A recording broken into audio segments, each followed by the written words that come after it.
Welcome to Cooking with Darren. Today I'm gonna cook everything that I know how to.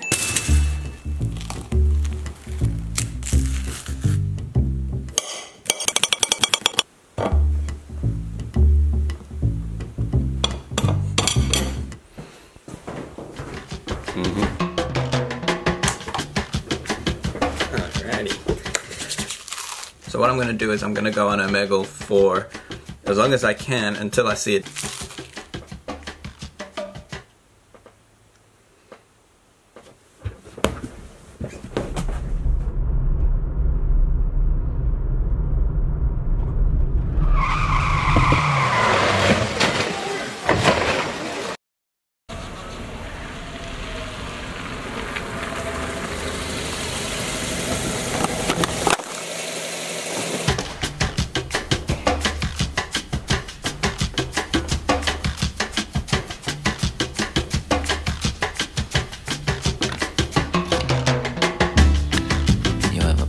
To collect. Thanks, man. Have a good night.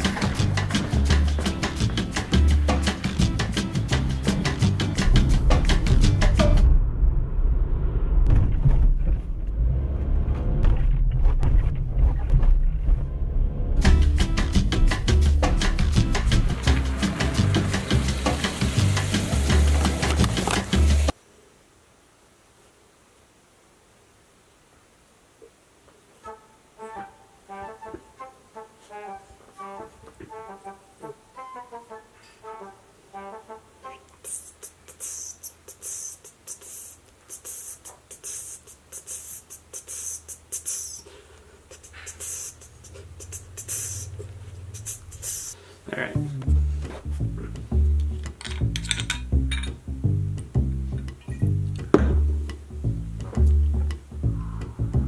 Got a couple of packages here. One of which is something that I bought, and I'll get into that in a second. But the biggest one doesn't have a name of a sender.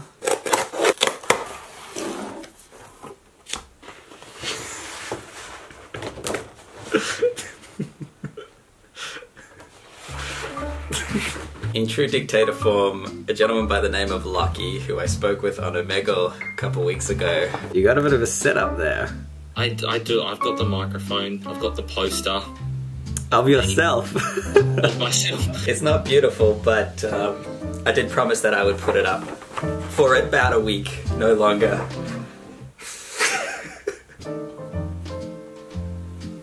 Thank you, Lucky. This one's addressed to Darrenston Nippleton Levinston.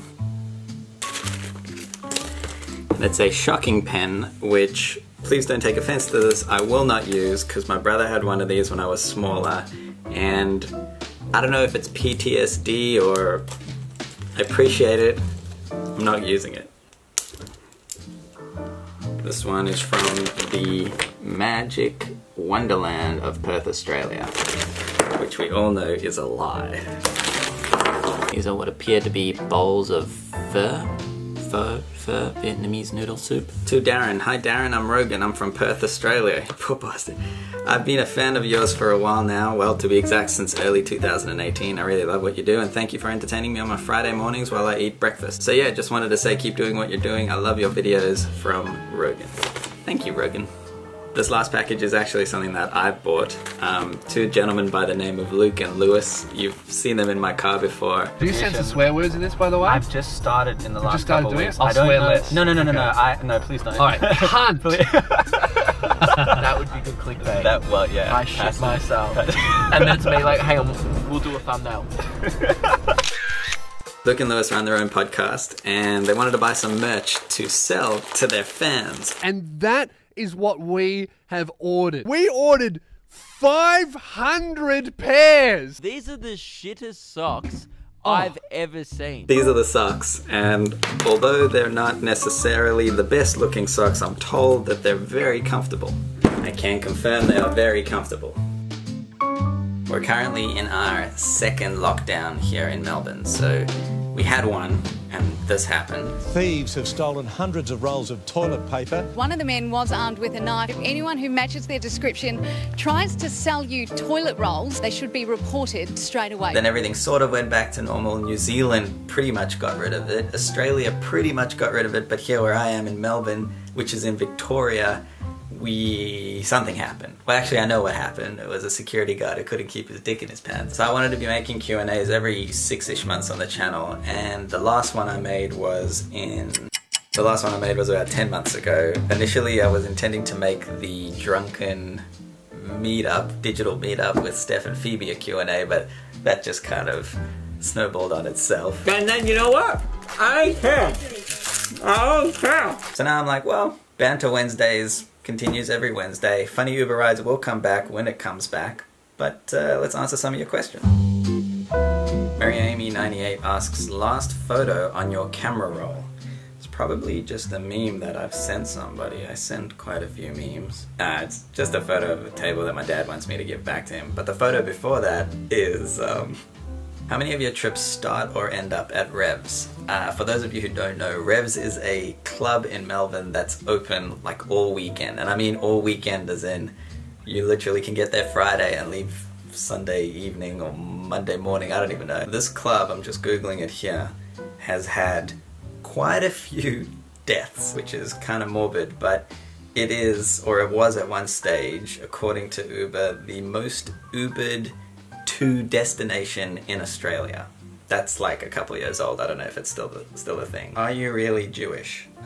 It's hard to prove that one without actually just what was or is your dream job. I've alluded to this in some videos around like the whole uncertain period I had between finishing high school and the couple of years after that. In fact, I was kind of miserable for a little while because I didn't know what was next professionally for me, and that level of uncertainty scared the crap out of me. I've spoken about this on like podcasts and stuff that I've been on in more depth, and I'll link them below if you want to have a listen. But the whole concept of like a dream job, you know, I envied the people in high school who were like, I'm gonna be a doctor, or I'm gonna do this, I'm gonna get into a trade, or they just knew, they had that level of conviction. I didn't have that, and I think a lot of us don't have that. And I'm 26 years old now, and I think I'm getting more comfortable with the idea of not knowing what that dream thing is okay. And although this seems to be like working for me, this whole YouTube or like social media thing seems to be working for me,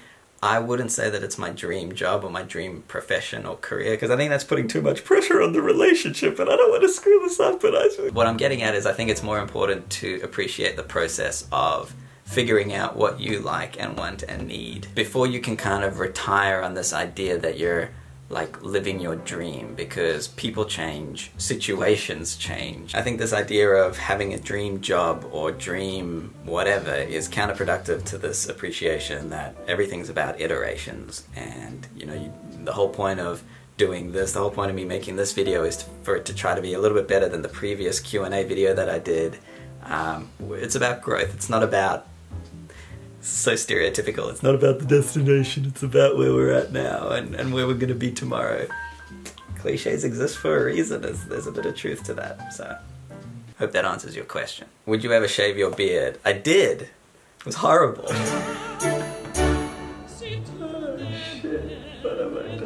Olivia Molesky asks, for Uber driving, have you ever had someone steal something from you? I've seen there's a video, it's a couple of years old now, of this guy who had a tip jar in the middle of his car, and there was a girl who stole some cash out of the tip jar, and that's a horrible thing to see. Fortunately, I've never had anybody steal anything from me except a coffee, which is a weird thing. And you know, now we would go, oh, the germs, and never do that. About a year ago, I was driving and dropped somebody off, and I went down to reach for my coffee to have a sip, and it wasn't there. And I don't know what happened. And it was just this kind of ridiculous. Checked the surveillance, and they left the car with my coffee, which was weird. It was $1 coffee from 7-Eleven.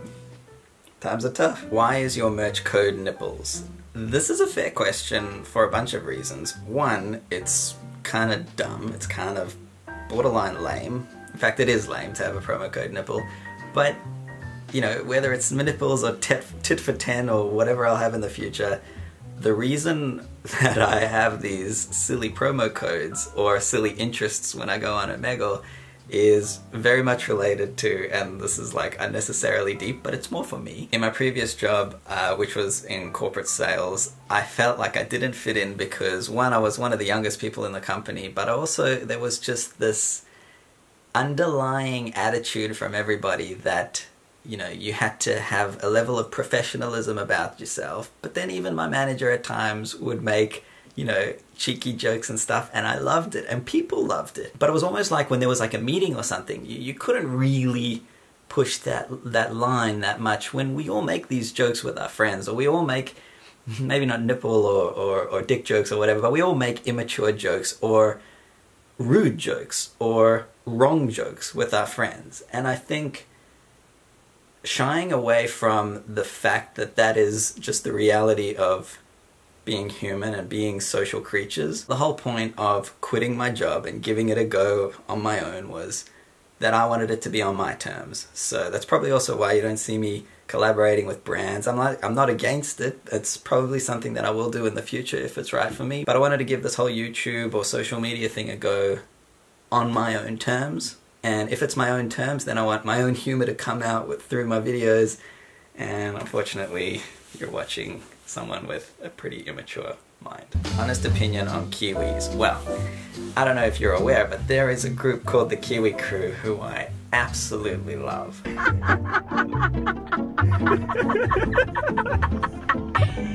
don't remember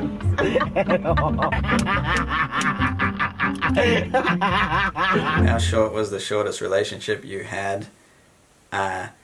In grade 3, I dated my first girlfriend. It's like primary school girlfriend, so it's not really like your first girlfriend. My first girlfriend was when I was 14, but when in grade 3, so I would have been 8 or 9, had my first girlfriend. I really liked her. And then when we broke up, I dated her friend for like 3 days. Primary school politics, man. What's the point of life? Holy shit. The point of life, from what I can figure out so far, at the age of 26, so I'm about a quarter of the way through life. Probably longer, because modern medicine, who the hell knows? The point of life is to have an idea of something you want to do tomorrow, and then today, doing as much as you can to make that a reality tomorrow. But, asterisk, it's very important that you're not hard on yourself if you don't achieve that by tomorrow, because I heard a smart person once upon a time say that we underestimate what we can do in 10 years and overestimate what we can do, I don't know, in 10 days, 1 year, or whatever it is. The underlying point there is that we actually have a lot of time to achieve what we want to achieve. And if you can have a mixture of responsibilities, whether they're responsibilities that have been thrust upon you or that you've given yourself, plus not being hard on yourself, and mix those two together in a beautiful, yeah, you'll be sweet. What is Darren short for? I don't know. I can't do anything about my height. I'm 5'7". That's why I'm short for. We gotta see at least one Reddit video. Well, I set up a subreddit maybe about a month ago now, and I think it is time to go through some of these and have a look at what you guys have shared. Oh god. There's somebody here asking about how to meet me on Omegle, like what tags I use. So every Saturday in Australia, I first announce it on Twitter, what the tag for the night will be, because I'll be on Saturday night. I'm usually on there for like 3, 4, 5, even 6 hours. But yeah, if you want to up your chances of potentially having a chat and some banter with me, keep an eye on Twitter. I feel like this has to be shared in here as well. Saw this on Instagram, shared it on Instagram. Still hate it. Okay, look, it's come to my attention that most of these are just subtle roasts of Darren, which is fine. That's okay, but let's just see some of the most upvoted. He's got something in common with the old ladies. Discovers Darren Levy's YouTube channel. Oh, look at that. We have the same car. That might be my favorite one. So look, the subreddit's still a baby. It's still an infant. It's pretty new. Don't really know what to do with it just yet, so very open to your suggestions, but yeah, thank you to everybody who has contributed. It's come to my attention that I didn't actually end this video So from myself, the production team, and El Dictator, have a good weekend. I ride my bike, I roller skate, don't drive no car. Normal Guy 01 asks, favorite bike? Your mum. Yeah, I got a brand new pair of roller